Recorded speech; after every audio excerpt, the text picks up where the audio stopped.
মন্ত্রী ধরলি নামাজ পড়লি নামাজ সারা জীবন ভর নামাজ হইল না রে তোর, নামাজের নিলি না খবর। মসজিদেতে আযান দিলে সবার আগে যাও, মসজিদেতে আযান দিলে সবার আগে যাও, মসজিদ থেকে বাইরে এসে সুদের টাকা খাও, নামাজ হইল না রে তোর, নামাজের নিলি না খবর। মন্ত্রী ধরলি নামাজ পড়লি নামাজ সারা জীবন ভর নামাজ হইল না রে তোর, নামাজের নিলি না খবর। নামাজ তুমি ধরো জানো চুরি তোমার পেশা নাকি? জুমার নামাজ পড়ি ফরজে সালাম ফিরালে কিছু চলে যায়, দোয়া না করে, আর দোয়া করার পরে হাফের বেশি ফাঁকা যায় না। এরা যদি বাড়িতে গিয়ে পড়তো আলহামদুলিল্লাহ। সেটাও কি হাদিসে রাসূল পাকের এসেছে যে মসজিদে জামাত বাদে অন্য নামাজগুলো পড়া অনেক সওয়াব। কারণ ঘরটাকে তুমি মরুভূমি বিরান করো না, সেটাকে আবাদ করো।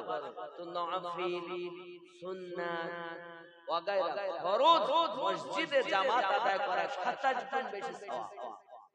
তো এই বেটা যদি নামাজ পড়তো আলহামদুলিল্লাহ, কিন্তু বেটা তো পড়ে না নাকি? সালাম ফিরি দোয়া করি কি আর নামাজ কোচি যদি 50টা লোক যাতে একজন পড়ে কিনা আমার সন্দেহ। নামাজ তুমি ধরো জানো চুরি তোমার পেশা, ওই নামাজ তোমার কবুল হবে কেমনে করো আশা, নামাজ হইল না রে তোর, নামাজের নিলি না খবর। মন্ত্রী ধরলি নামাজ পড়লি নামাজ সারা জীবন ভর নামাজ হইল না রে তোর, নামাজের নিলি না খবর। জোরে হবে নামাজ জামাতে 27 গুণ সওয়াব। তাহলে এবার মায়েরা নাকি মায়েরা যায় না?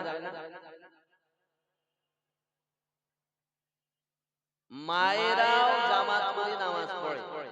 মায়েদের জন্য জামাত মা, শুক্রবারের জামাত মা, ঈদের নামাজ মা, কুরবানি ঈদের নামাজ মা, খুতবা মা, যেগুলো মা কিছু সম্প্রদায় দেয় চাপ,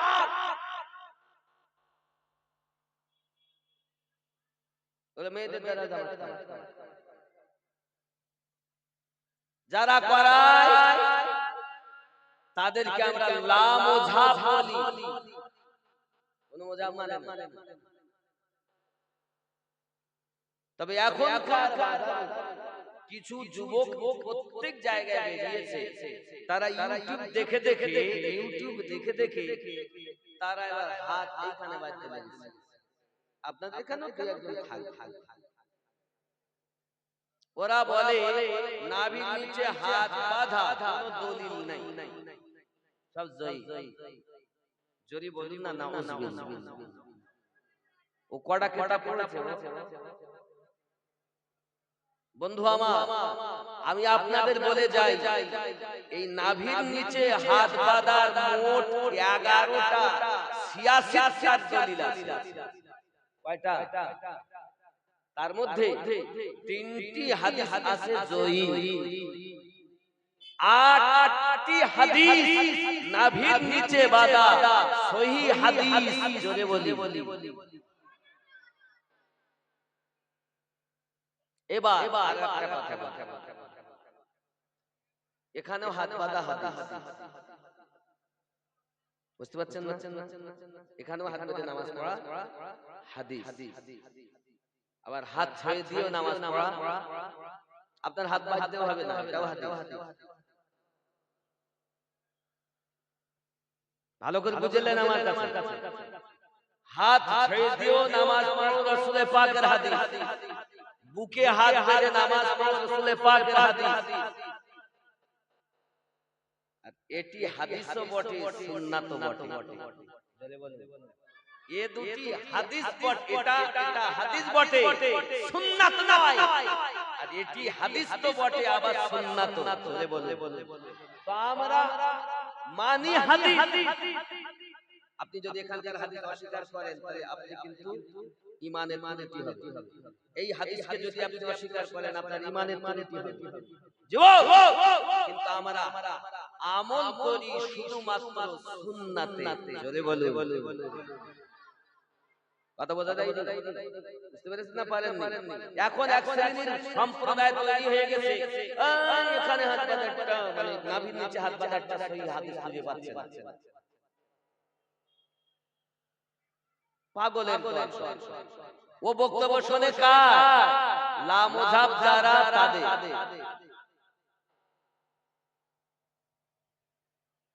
আমরা সুন্নি, হাদিস অস্বীকার করিনি, কিন্তু আমল করি সুন্নাতে। জোরে বলে। নিয়ত করতে হবে আমল করব সুন্নাতে। আপনারা মনে করছেন এই কয়েকশো মানুষ শুনছেন, আর এখানে যা ইন্টারনেটের যা যুগ, আমার ভয় লাগে কথা বলতে। ভুল ধরার লোক বলো হাজার হাজার। এখনকার যা যুগ, একটা কথা যদি বলি তো এখনই এমন তামাম পৃথিবী এক মিনিটের মধ্যে, এক সেকেন্ড লাগে না, 5 সেকেন্ডের মধ্যে পৃথিবী ইন্টারনেটের এমন। তো বাবা আমরা রিসার্চ করে দেখেছি, এটাও হাদিস, এটাও হাদিস, কিন্তু এটি হলো সুন্নাত। এজন্য আমরা আহলে সুন্নাত ওয়াল জামাত। রাসূল পাক বলেন, আমার একটি সুন্নাতকে যদি কেউ কায়েম করে যেতে পারে 100 শহীদের সওয়াব আল্লাহ পাক তার নামায় আমলে দান করবেন। আপনাদের গ্রামে এই কিছু শ্রেণী শুরু হয়ে গেছে, এদের থেকে দূরে থাকবে, তারা দোয়াও খুঁজে পায়। মিলাদ কিয়াম তো পাই না, তারা নামাজের পরে দোয়াও খুঁজে পায়। কিন্তু আবার হাগা মোতা দোয়া খুঁজে, হাগা দোয়া এটা, মোতা দোয়া এটা পায়, কিন্তু নামাজের পরে দোয়া পাচ্ছে না।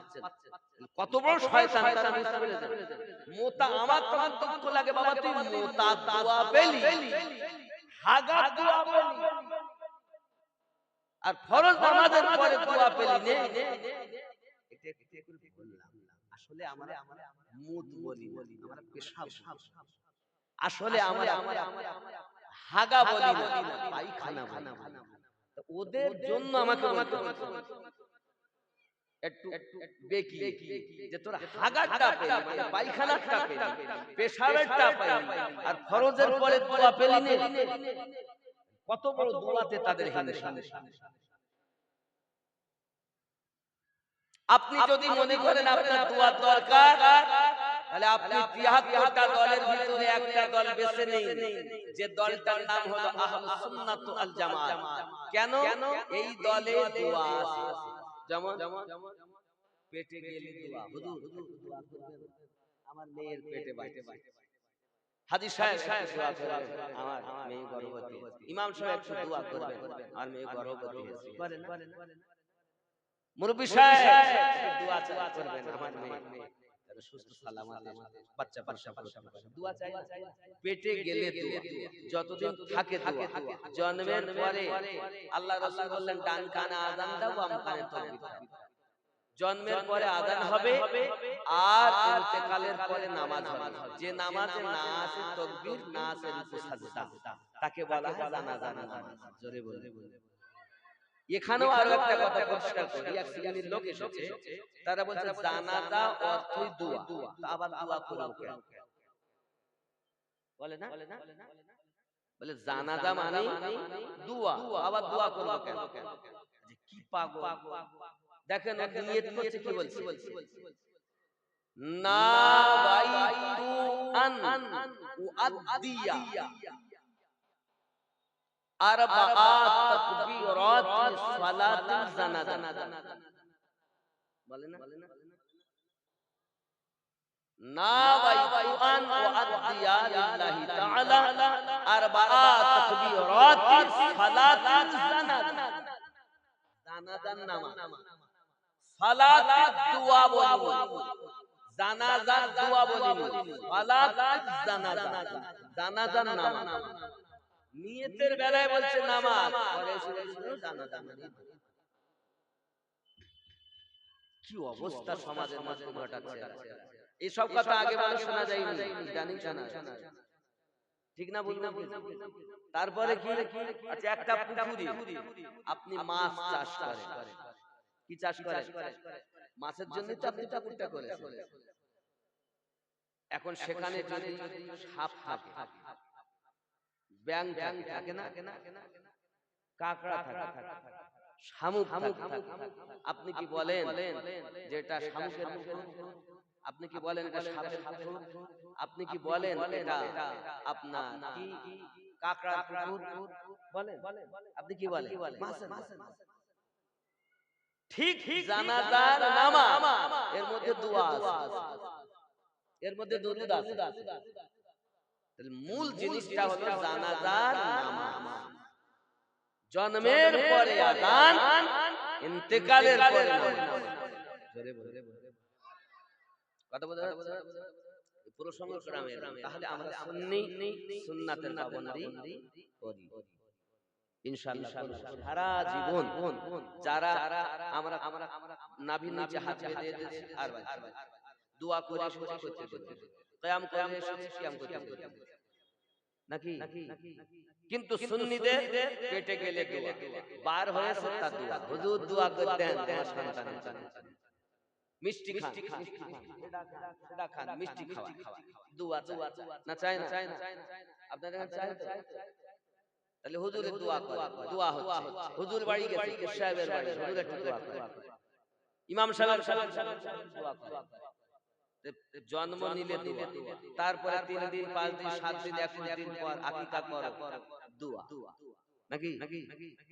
জীবনে বেঁচে আছে দোয়া, বাবা সব সময় দোয়া, পেটে গেলে দোয়া, হলে দোয়া, জীবনে দোয়া, মানে বিয়ে করতে গেছে তাও দোয়া, সন্তান হয় তাও দোয়া, মরবে তাও দোয়া, সারা জীবন মরে কবরে থাকবে তার সন্তানাদি নাতি-পুতি দোয়া। যদি মনে করেন যে আমাদের দোয়ার দরকার নেই, সেদিন খুব নিকটে আপনি মারা যাবেন, আপনার জন্য দোয়া করার লোক পাওয়া যাবে না।